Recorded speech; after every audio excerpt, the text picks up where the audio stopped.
మహాత్మా గాంధీ జాతీయ గ్రామీణ ఉపాధి హామీ పథకంలో కేంద్ర ప్రభుత్వం తీసుకువచ్చిన మార్పులపై రైతులను సంఘటితం చేద్దామని ముఖ్యమంత్రి రేవంత్ రెడ్డి ప్రతిపాదించారు.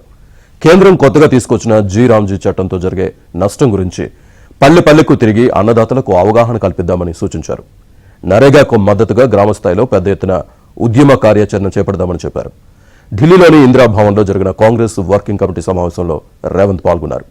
కేంద్రంలోని బీజేపీ ప్రభుత్వం పేదలు మధ్యతరగతి జీవితాన్ని చిన్నాభిన్నం చేసేలా వ్యవహరిస్తోందని రేవంత్ మండిపడ్డారు. దేశంలోని 9 రాష్ట్రాల్లో ఇండియా కూటమిలోని విపక్ష పార్టీలు అధికారంలో ఉన్నాయని, వారందరినీ కలుపుకుని వెళుతూ నరేగాకు మద్దతుగా పెద్ద ఎత్తున ఉద్యమించాలని సూచించారు.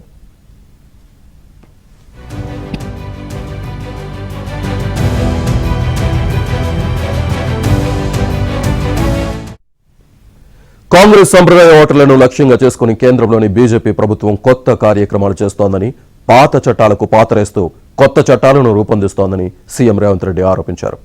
దశాబ్దాలుగా కాంగ్రెస్ పక్షాన నిలుస్తున్న దళితులు, గిరిజనులు, మైనార్టీలను టార్గెట్ చేస్తోందని, ఆయా వర్గాలు ఎన్నికల్లో పాల్గొనకుండా కుట్రలు చేస్తోందని మండిపడ్డారు.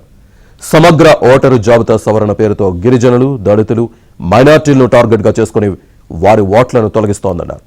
తమకు వ్యతిరేకంగా ఉండే వర్గాలను టార్గెట్గా చేసుకుని వారి ఓట్లను తొలగిస్తోందన్నారు. తద్వారా ఎన్నికల్లో లబ్ధి పొందుతోందని మండిపడ్డారు.